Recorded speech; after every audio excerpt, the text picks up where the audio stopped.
ভারতের জন্য নতুন বোমা প্রস্তুত করছে চীন।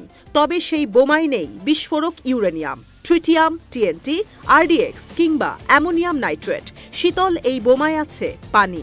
শুনতে অবাক হলেও পানি বোমাই ভারতের জন্য বানাচ্ছে চীন। কিন্তু কিভাবে? ভারত চীন সীমান্ত নিয়ে দ্বন্দ্বটা বেশ পুরনো। পানিকে অস্ত্র হিসেবে ভারতের বিরুদ্ধে বরাবরই ব্যবহার করে আসছে চীন। এই কৌশলের মধ্য দিয়ে ভারতের অভ্যন্তরে বহমান প্রতিটি নদীর ওপরই সফলভাবে বাঁধ দিয়েছে চীন। ভারতে এখন সব নদী অতিরিক্ত মাত্রায় দূষিত। ভূগর্ভস্থ পানির স্তরও অনেক নিচে নেমে গেছে। পশ্চিমের নদীগুলোর ৮০% পানি ভারত পায় না পাকিস্তানের সঙ্গে সিন্ধু পানি চুক্তির কারণে।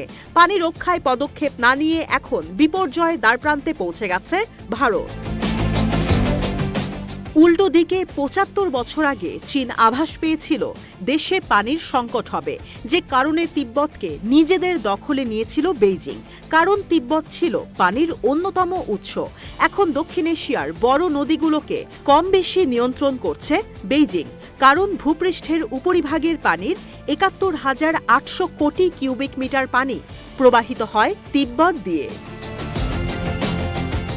তিব্বত দক্ষিণ এশিয়ায় বৃষ্টিপাত ঘটায়, পানির সরবরাহ ঠিক রাখে।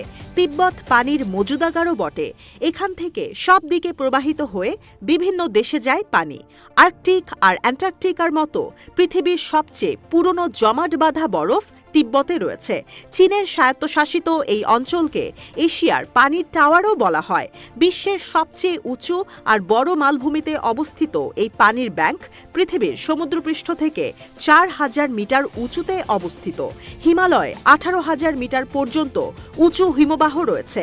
গ্রেট হিমালয় লেক আছে ১৫০০, যেখানে রয়েছে বিশাল বিশুদ্ধ পানির মজুদাগার। তিব্বত মালভূমি থেকে বড় কিছু নদী প্রবাহিত হয়, যেগুলোর মধ্যে রয়েছে বিশ্বের ৩য় বৃহত্তম নদী চীনের ইয়াংজে, চীনের ২য় বৃহত্তম নদী ইয়েলো, মেকং, সালউইন, ইরাবতী, অরুণ, ব্রহ্মপুত্র, সুতলেজ আর সিন্ধু। পবিত্র গঙ্গা নদীর মূল পানির উৎস হচ্ছে এই তিব্বত। যখন চীন তিব্বতকে অধিগ্রহণ করে তখন খুব অল্প পরিমাণে পানি মালভূমিতে থেকে বেশিরভাগই চলে যেত নিচের দিকে। ভারত, নেপাল, চীন, বাংলাদেশ, পাকিস্তান, ভুটান, ভিয়েতনাম, মিয়ানমার আর থাইল্যান্ডের নদীগুলোতে।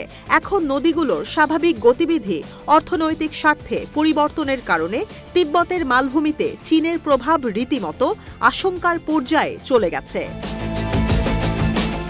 বিশ্বের সবচেয়ে বড় বাঁধ নির্মাতা দেশ চীন।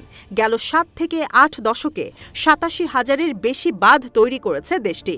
তাদের নীতি, এক ফোঁটা পানি বন্টন করা যাবে না কোনো দেশে, যে কারণে তিব্বত মালভূমিতে নিজেদের বড় নদী Mekong, Salween, Yarlung, Tsangpo, Yangtze, Yellow, Sindhu, Sutlej, Shweli আর কর্ণালী নদীতে বাঁধ দিয়ে ফেলেছে বেইজিং। এমন এক ভৌগোলিক ফ্রন্ট লাইনে প্রকল্পগুলো স্থাপন করা, যেখানে ভারতীয় প্লেট আর ইউরাশিয়ান প্লেটের যোগসূত্র।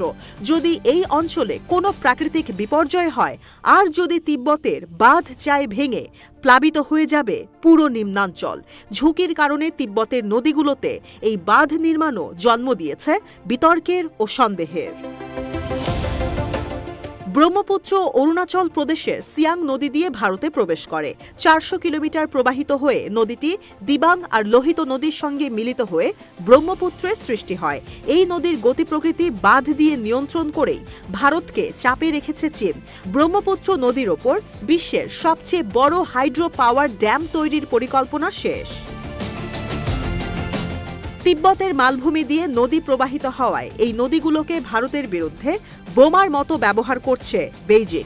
অনেক বেশি পানি প্রবাহ কিংবা অনেক কম পানি প্রবাহ, দুটোই সংকটাপন্ন পরিস্থিতি সৃষ্টি করতে পারে, যে কারণে পানিকে সামরিক কৌশল হিসেবে কাজে লাগাচ্ছে চীন।